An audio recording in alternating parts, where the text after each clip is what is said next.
जितने भी छात्र छात्राएं 9th के, ठीक है, क्लास 9th के आपको वार्षिक परीक्षा 2023 में देने वाले उनके लिए लेकर आ चुके हैं आप लोग का वायरल प्रश्न, ठीक है, वायरल प्रश्न लेकर आ चुके हैं सोशल साइंस का, जो कि आपका 25 फरवरी का पेपर होने वाला का। कब? तो 25 फरवरी को आपके लिए सभी वायरल प्रश्न आप लोगों के लिए काफी ही महत्वपूर्ण है, तो आप लोग इस वीडियो में अंत तक बने रहिएगा, ठीक है। आप लोग का सोशल साइंस का आप लोग का ऑब्जेक्टिव के साथ आंसर के भी बिल्कुल 100% सही बताएंगे। आपका इसी प्रकार का प्रश्न आ सकता है, ठीक है। और आपका ओरिजिनल प्रश्न भी आप लोग पाने के लिए आप लोग को गूगल पे सर्च करना होगा, जस्ट वेल एजुकेशन, ठीक है। आप लोग जस्ट वेल एजुकेशन आप लोग गूगल पे सर्च करेंगे, आपका वहां सभी का आप लोग का पीडीएफ प्रोवाइड कर देगा, आप लोग वहां से डाउनलोड कर पाएंगे, ठीक है। तो आप लोग जरूर सर्च करेंगे जस्ट वेल एजुकेशन। और जो विद्यार्थी लोग चैनल पे नए हैं तो चैनल को सब्सक्राइब करके बेल आइकन को प्रेस कर लेंगे, ताकि आने वाले आपको जितने भी क्लास 9th के विद्यार्थी हैं सभी का आपका सभी सब्जेक्ट का आपको वीडियो अपलोड कर दिया जाएगा, ठीक है। तो आप लोग चलिए आज के क्वेश्चन को मैं स्टार्ट करें, जो कि सोशल साइंस का पहला क्वेश्चन। देखिए ऑब्जेक्टिव में पहला क्वेश्चन क्या है कि अमेरिका के प्रथम राष्ट्रपति कौन थे। तो अमेरिका के जो प्रथम राष्ट्रपति कौन थे, तो जॉर्ज वाशिंगटन। कौन थे? तो जॉर्ज वाशिंगटन, ठीक है। आप लोग कॉपी पेन लेकर बैठेंगे और सभी क्वेश्चन को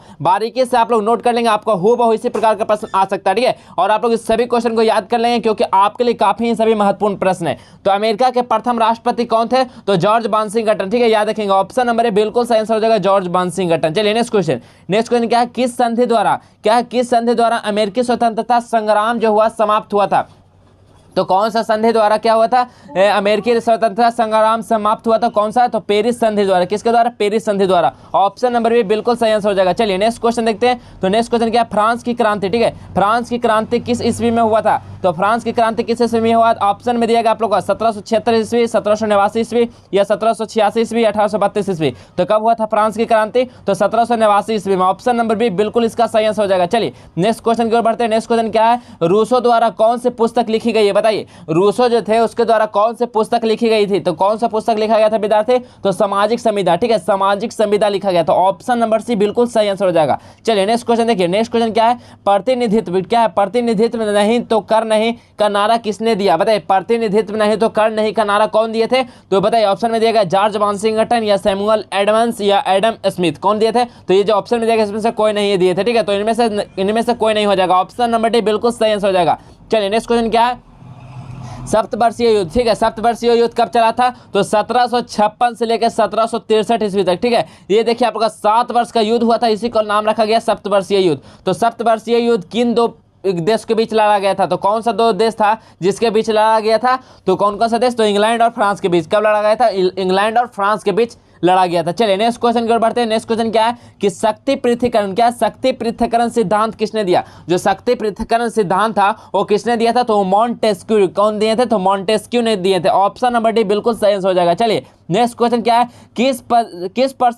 किस प्रसिद्ध शासक ने कहा मैं ही राजू, बताइए। कौन इसमें से जो प्रसिद्ध शासक थे जो कहा मैं ही राजू हूं, तो कौन कहा था? तो कौन कहते हैं? तो लुइस 16वां, ठीक है, लुइस 14वां, ठीक है, लुइस 14वां क्या कहते हैं कि उसने कहा था कि मैं ही राज्य हूं। तो ऑप्शन नंबर ए बिल्कुल सही आंसर हो जाएगा, ठीक है। आप लोग इस सभी क्वेश्चन बारीकी से याद करेंगे, क्योंकि आप लोग के लिए सभी महत्वपूर्ण क्वेश्चन है, ठीक है विद्यार्थी। चलिए नेक्स्ट क्वेश्चन क्या है, बिस्मार्क का संबंध किस देश से था? बिस्मार्क का जो संबंध था वो किस देश में था, बताइए। कौन सा सही आंसर हो जाएगा? 9 का। तो बिस्मार्क किससे संबंध था? तो जर्मनी से। किससे? जर्मनी से। ऑप्शन नंबर सी बिल्कुल सही आंसर हो जाएगा, जर्मनी से संबंधित है। चलिए नेक्स्ट क्वेश्चन की बढ़ते हैं। तो नेक्स्ट क्वेश्चन क्या है कि किस अमेरिकी बंदरगाह, क्या है, किस अमेरिकी बंदरगाह पर जापान द्वारा हमला किया गया था, बताइए। कौन सा जो अमेरिकी बंदरगाह है जिस पर जापान द्वारा हमला किया गया था?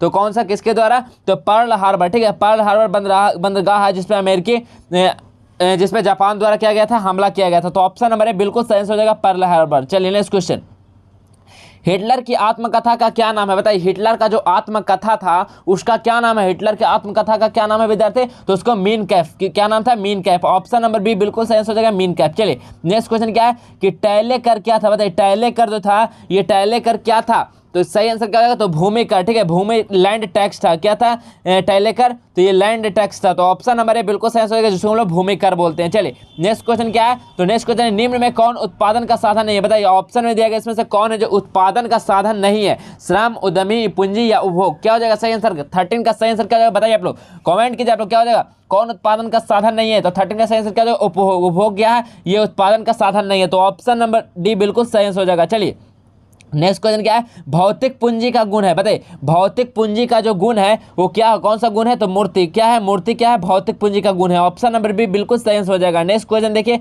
निम्न में कौन मानवीय पूंजी नहीं है, बताइए निम्न में कौन है जो मानवीय पूंजी नहीं है, तो कौन है, तो अकुशलता। अकुशलता क्या है, ये मानवीय पूंजी नहीं है, तो ऑप्शन नंबर सी बिल्कुल सही आंसर हो जाएगा। चलिए नेक्स्ट क्वेश्चन देखते हैं। तो नेक्स्ट क्वेश्चन क्या है, निम्न में से, ठीक है, निम्न में से कौन भारत की आर्थिक समस्या नहीं है, इसमें से बताइए ऑप्शन में जो भारत की आर्थिक समस्या कौन है जो नहीं है, आर्थिक विषमता, औद्योगिक विकास या गरीबी या इनमें से सभी। तो इसमें क्या आर्थिक समस्या कौन नहीं है, तो इसमें सभी। ये क्या है, ये सब आर्थिक समस्या नहीं है, तो ऑप्शन नंबर डी बिल्कुल इसका सही आंसर हो जाएगा। चलिए ये जितना भी आप लोग आंसर बता रहे हैं हो आपका 100%, ठीक है 100% बिल्कुल सही आंसर है। तो आप लोग इस सभी आंसर को जरूर याद करेंगे और ये सब क्वेश्चन आपका जो एग्जाम होगा एनुअल एग्जाम उसमें आपका पूछा जाएगा, ठीक है। तो आप लोग सभी विद्यार्थी लोग वीडियो में अंत तक बने रहेंगे क्योंकि सोशल साइंस का आप लोग का सारा ऑब्जेक्टिव करवाने वाला है इस वीडियो में। नेक्स्ट क्वेश्चन क्या, झारखंड राज्य का गठन कब हुआ, बताइए झारखंड जो राज्य बिहार से जो अलग हुआ था तो उसका गठन कब हुआ, तो गठन कब हुआ था विद्यार्थी, तो 15 नवंबर 2000, ठीक है 15 नवंबर 2000 ईस्वी को क्या हुआ था, झारखंड राज्य का गठन हुआ था। तो ऑप्शन नंबर बी बिल्कुल सही आंसर हो जाएगा।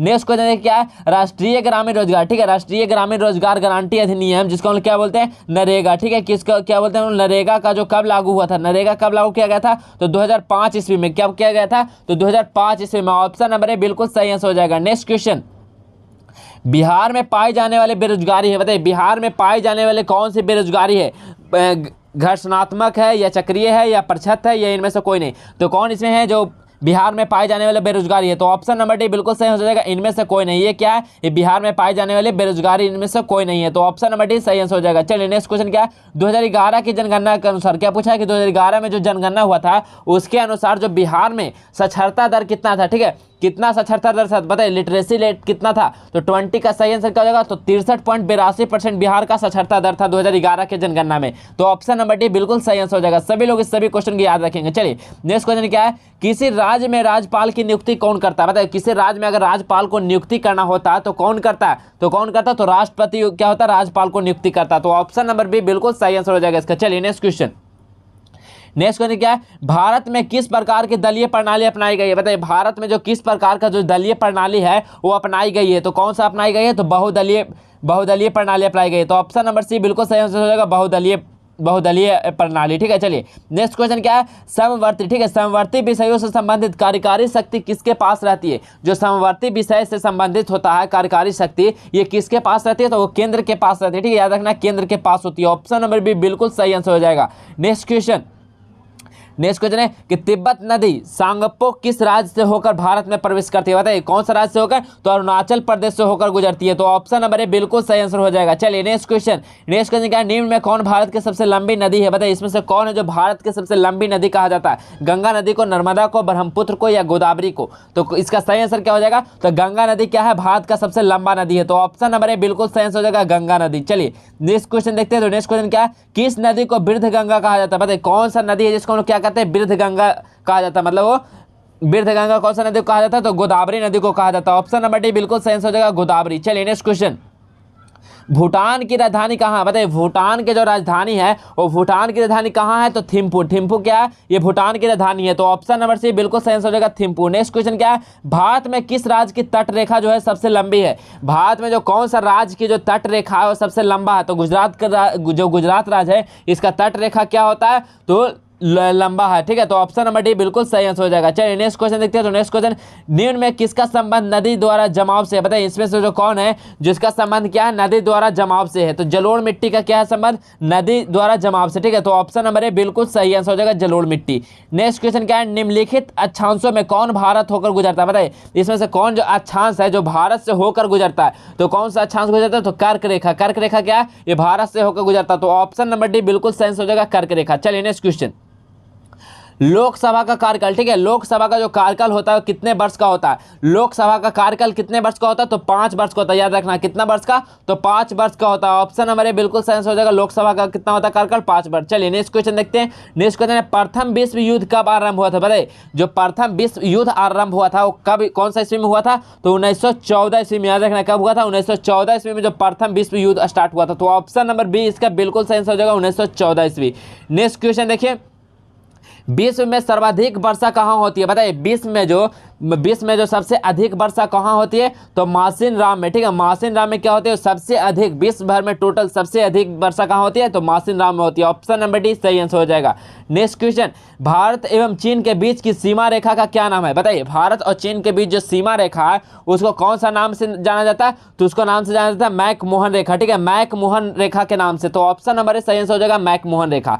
नेक्स्ट क्वेश्चन, भारत में वन्य जीव, ठीक है, भारत में वन्य जीव संरक्षण अधिनियम कब लागू किया गया था? जो भारत में जो वन्य जीव संरक्षण अधिनियम था वो कब लागू किया गया था? तो 1972 ईस्वी में लागू किया गया था। कब क्या था? 1972 ईस्वी में। ऑप्शन नंबर सही आंसर हो जाएगा। नेक्स्ट क्वेश्चन, किन देशों के बीच सिंधु जल समझौता हुआ? बताइए, कौन देश है जिसके बीच सिंधु जल समझौता हुआ था? तो किसके बीच हुआ था? तो भारत और पाकिस्तान के बीच क्या हुआ था? सिंधु जल का समझौता हुआ था। तो ऑप्शन नंबर सी सही आंसर हो जाएगा, भारत और पाकिस्तान के बीच। चलिए नेक्स्ट क्वेश्चन, साहसी का परिश्रमिक कहलाता है। बताइए, साहसी का जो परिश्रमिक क्या कहलाता है? तो मजदूरी कहलाता है। क्या कहलाता है? मजदूरी। ऑप्शन नंबर डी सही आंसर हो जाएगा, मजदूरी। चलिए नेक्स्ट क्वेश्चन चलते हैं। नेक्स्ट क्वेश्चन है, बिहार में जीविका का मुख्य साधन क्या है? जो बिहार में जो जीविका आया था उसका मुख्य साधन क्या था? तो कृषि था, ठीक है, एग्रीकल्चर से था जीविका, ठीक है। तो ऑप्शन नंबर सी सही आंसर हो जाएगा, कृषि। चलिए नेक्स्ट क्वेश्चन क्या है कि न्यूनतम समर्थन मूल्य का संबंध किस क्षेत्र से था? बताइए, न्यूनतम समर्थन जो मूल्य का संबंध था वो कौन सा क्षेत्र से था? तो कौन सा क्षेत्र से था? तो कृषि क्षेत्र से, ठीक है, एग्रीकल्चर सेक्टर से उसका जो न्यूनतम समर्थन मूल्य का संबंध था। तो ऑप्शन नंबर सी बिल्कुल सही आंसर हो जाएगा, कृषि क्षेत्र।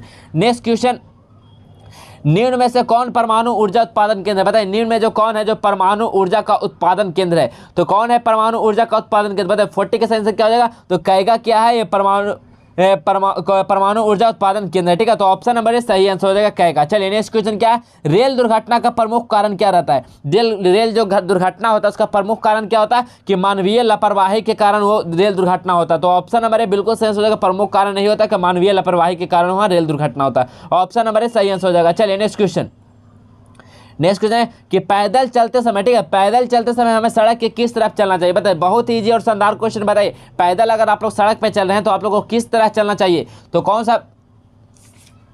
सा तरह चलना होता है? बताइए, आप लोग कमेंट कीजिए। बहुत ही ईजी क्वेश्चन है। तो क्या हो जाएगा 42 का सही आंसर? तो 42 का सही आंसर क्या हो जाएगा? तो कौन सा साइड चलना चाहिए? बताइए, पैदल चलते समय आप लोग को कौन सा? तो बाईं तरफ चलना होता है, ठीक है, बाईं तरफ आप लोग चलेंगे तो आप लोग सेफ चलेंगे। तो ऑप्शन नंबर सी बिल्कुल सही आंसर हो जाएगा, बाईं तरफ, ठीक है। चलिए नेक्स्ट क्वेश्चन चलते हैं। नेक्स्ट क्वेश्चन क्या है, प्रथम विश्व युद्ध में किसकी हार हुई थी? बताइए, प्रथम जो विश्व युद्ध हुआ था वो किसकी हार हुई थी? तो प्रथम विश्व युद्ध की किसकी हार हुई थी? बताइए, आप लोग का सही आंसर क्या हो जाएगा? प्रथम विश्व युद्ध में किसकी हार हुई थी? इसका सही आंसर क्या हो जाएगा? तो इसका सही आंसर क्या हो जाएगा? पता है, प्रथम विश्व युद्ध में किसकी हार हुई थी? बहुत ही इजी और शानदार क्वेश्चन। तो आप लोग इसका आंसर आप लोग एकदम फटाफट आप लोग पढ़े होंगे। आप लोग कमेंट सेक्शन में इसका आंसर बताइए। बहुत ही इजी और शानदार क्वेश्चन है कि प्रथम विश्व युद्ध का जो हार हुआ था वो कौन सा देश का जो हार हुआ था, ठीक है। तो आप लोग इसका आंसर आप लोग कमेंट में देंगे। कमेंट में कैसे करना? तो आप लोग 43 का अगर ए है तो ए देंगे, बी है तो बी देंगे, इस तरह से आप लोग करके देंगे, ठीक है। आप लोग यहाँ पे सीरियल नंबर जरूर लिख देंगे, ठीक है। तो आप लोग इसका आंसर आप लोग कमेंट क्या करेंगे? आप लोग इस वीडियो में आप लोग 43 जो कि काफी महत्वपूर्ण क्वेश्चन थे सोशल साइंस का, तो आप लोग इस सभी क्वेश्चन को आप लोग जरूर पढ़ के जाना है आपका वार्षिक परीक्षा में, ठीक है। आप लोग जो भी विद्यार्थी क्लास 9 के तो सभी लोग अपने दोस्त के पास जरूर शेयर कर देंगे, ठीक है। आप लोग अगर इससे भी का पीडीएफ पाना चाहते हो तो आप लोग को गूगल पे सर्च कर लेना होगा जस्टवेल एजुकेशन, ठीक है। जस्टवेल एजुकेशन आप लोग गूगल पे सर्च कीजिएगा, आप लोग को सारा कंटेंट वहाँ पे प्रोवाइड कर दिएगा और आपको वहाँ पे ओरिजिनल प्रश्न पत्र दिया जाएगा। तो आप लोग जरूर सर्च कर लेंगे, ठीक है। और ये सभी क्वेश्चन को आप लोग जरूर पढ़ लेंगे क्योंकि आप लोग आने वाले आप लोग वार्षिक परीक्षा में आप लोग 40 MCQ में से 40 MCQ बिल्कुल सही करके आएंगे, ठीक है। अगर वीडियो अच्छा लगे तो लाइक कर दीजिएगा, चैनल को सब्सक्राइब नहीं किया तो सब्सक्राइब जरूर कर लीजिएगा। तो चलिए मिलते हैं अगले वीडियो में, तब तक के लिए जय हिंद, वंदे मातरम।